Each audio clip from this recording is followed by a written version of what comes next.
The Indian subcontinent, with its diverse cultures and religions, experienced significant transformation under British rule. The British colonial presence brought about profound changes in the social, economic, and political fabric of the region. The imposition of British laws, education systems, and economic policies altered the traditional ways of life for millions of Indians.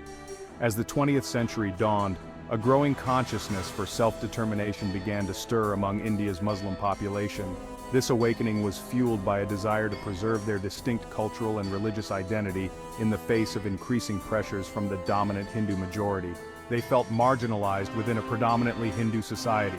The socio-political landscape was becoming increasingly polarized, with Muslims often finding themselves on the periphery of political power and economic opportunities.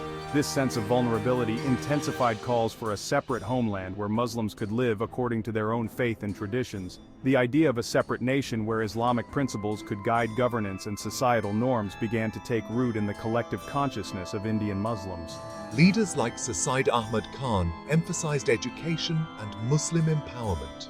He believed that the upliftment of the Muslim community could only be achieved through modern education and socio-economic development. I, Allama Muhammad Iqbal, a poet and philosopher, articulated the vision of a separate Muslim state within India. My poetry and philosophical writings inspired many to dream of a land where Muslims could thrive without fear of marginalization. I envisioned a state where Islam would guide the principles of governance and society, a place where the rich cultural heritage of Islam could flourish and contribute to the global community. Iqbal's powerful words resonated with Muslims across the subcontinent. His vision of a separate homeland ignited a sense of purpose and unity among the Muslim population. His dream struck a chord with the Muslim League, a political party advocating for Muslim interests. The League became the primary platform for voicing the aspirations and concerns of Indian Muslims. Under the leadership of Muhammad Ali Jinnah, a lawyer known for his eloquence and political acumen, the demand for a separate homeland gained momentum. Jinnah's persuasive arguments and steadfast commitment to the cause galvanized support from Muslims across the subcontinent. Initially an advocate for Hindu-Muslim unity, I became convinced that partition was the only way to safeguard Muslim rights and identity. The growing communal tensions and political disagreements made it clear that a unified India would not be able to protect the interests of its Muslim citizens. My unwavering commitment to this cause earned me the title Quaid-e-Azam, the Great Leader. The respect and admiration I received from the Muslim community strengthened my resolve to fight for their rights. The Muslim League, under Jinnah's guidance, became the voice of millions of Indian Muslims. The party's efforts to mobilize support and advocate for a separate nation were instrumental in shaping the political landscape of the time. The demand for Pakistan, a separate homeland, grew stronger with each passing day. The idea of Pakistan became a rallying cry for Muslims who longed for a place where they could live with dignity and freedom. The British Raj, grappling with internal divisions and the aftermath of World War II, recognized the need for a political solution in India. The pressures of maintaining control over a restive population and the changing global political climate made it clear that the status quo could not be sustained. The stage was set for a momentous decision that would reshape the subcontinent forever. The negotiations and discussions between British officials and Indian leaders were fraught with tension and uncertainty, but the desire for a peaceful resolution remained paramount. The call for Pakistan, once a distant dream, was about to become a reality. The creation of Pakistan marked the beginning of a new chapter in the history of the Indian subcontinent, a chapter filled with hope, challenges, and the promise of a better future for its people. The year 1940 marked a turning point in the history of the Indian subcontinent. The Muslim League, at its annual session held in Lahore, passed a landmark resolution. This resolution, later known as the Lahore Resolution or the Pakistan Resolution, formally demanded a separate Muslim state.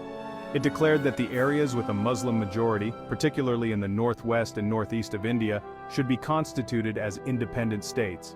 This historic declaration sent shockwaves throughout India and beyond. The Lahore Resolution was a defining moment in the struggle for Pakistan. It articulated the aspirations of millions of Muslims for a homeland of their own. The resolution was a clear rejection of the idea of a united India, where Muslims feared they would be permanently relegated to a minority status. It provided a concrete framework for the creation of Pakistan, and galvanized the Muslim population behind the Muslim League's vision. The British government, though initially reluctant, could not ignore the growing demand for Pakistan.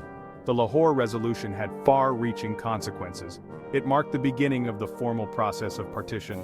It also intensified the political climate in India, with Hindu nationalist groups expressing their opposition to the idea of Pakistan. The following years witnessed intense negotiations between the Muslim League, the Indian National Congress, and the British government. The question of Pakistan dominated the political landscape, with both sides hardening their stance.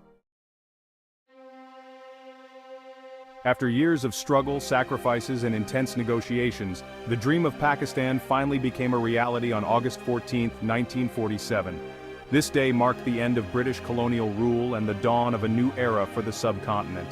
The Indian subcontinent was partitioned into two independent states, Pakistan and India. This division was based on religious lines, with Pakistan intended as a homeland for Muslims and India for Hindus. This momentous occasion marked the culmination of a long and arduous journey for the Muslims of India, who had long sought a separate nation where they could freely practice their religion and preserve their cultural identity. Pakistan, comprising West Pakistan, present-day Pakistan, and East Pakistan, present-day Bangladesh, emerged as the world's first modern Islamic republic. This new nation was born out of the aspirations and dreams of millions who yearned for a land of their own. However, the joy of independence was overshadowed by unprecedented violence and upheaval. The partition led to widespread chaos, with communities that had lived together for centuries suddenly finding themselves on opposite sides of a border. The partition triggered one of the largest mass migrations in human history. Millions of people were uprooted from their homes, forced to leave behind everything they had ever known. Millions of Muslims from India migrated to Pakistan, seeking refuge and a new beginning in their newly formed homeland, while Hindus and Sikhs moved in the opposite direction, heading towards India in search of safety and stability. The mass exodus was accompanied by horrific violence, communal riots, and unspeakable atrocities. Entire communities were torn apart, and countless lives were lost in the ensuing chaos. The newly formed governments of Pakistan and India struggled to maintain order as the situation spiraled out of control. Both nations faced immense challenges in dealing with the humanitarian crisis that unfolded. The partition left an indelible scar on the collective memory of both nations, a painful reminder of the human cost of division and hatred. The trauma of those days continues to resonate in the hearts and minds of those who lived through it. Families were torn apart, homes were destroyed, and the social fabric of the region was forever altered. The legacy of partition is a testament to the devastating impact of communal strife and the importance of unity and understanding. Amidst the chaos and bloodshed, Pakistan faced the daunting task of building a new nation from scratch. The country had to establish its own institutions, infrastructure, and governance systems in the face of overwhelming odds. The country lacked basic infrastructure, resources, and experienced administrators. The challenges were immense, but the spirit of resilience and determination among the people of Pakistan was equally strong. The government, led by Muhammad Ali Jinnah, who became Pakistan's first governor-general, faced immense challenges. Establishing law and order, rehabilitating millions of refugees, and creating a functioning government were just a few of the pressing issues that demanded immediate attention. The task of nation-building was monumental.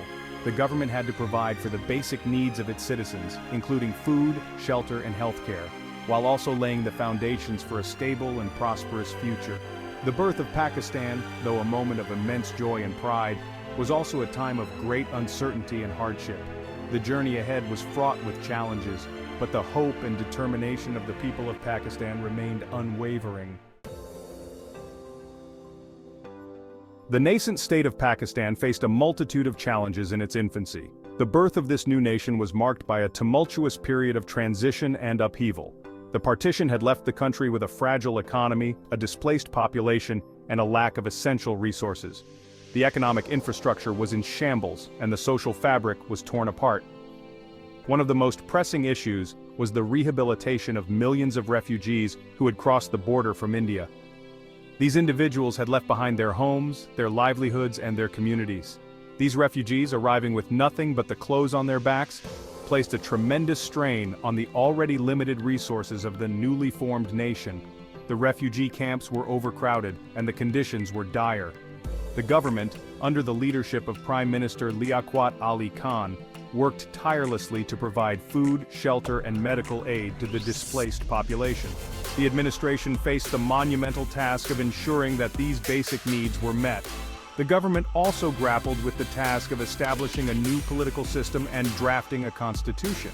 This was a critical step in laying the foundation for a stable and functioning state. The Constituent Assembly, tasked with framing the constitution, faced numerous delays and disagreements. The debates were intense, reflecting the diverse perspectives and interests within the country. The death of Jinnah in 1948 and the assassination of Liaquat Ali Khan in 1951 created a power vacuum and further destabilized the political landscape. These events were significant blows to the young nation. The absence of strong leadership and a clear political direction hindered Pakistan's progress in its early years. Political instability became a recurring theme, affecting governance and development. Despite the challenges, Pakistan made significant strides in various fields. The resilience and determination of its people played a crucial role in these achievements. The government established key institutions, including the civil service, the judiciary, and the armed forces. These institutions were essential for maintaining order and implementing policies. Efforts were made to promote education, healthcare, and industrial development. Schools and hospitals were built, and industrial plants were established to boost economic growth. The construction of dams and irrigation canals aimed to boost agricultural productivity. These projects were vital for ensuring food security and supporting the agrarian economy. However, the lack of a comprehensive economic plan and the ongoing political instability hampered sustained growth. The nation struggled to find a cohesive strategy for long-term development. Pakistan's journey in its early years was a delicate balance between hope and uncertainty, progress and setbacks. The resilience of its people and their unwavering hope for a better future kept the nation moving forward despite the numerous obstacles it faced.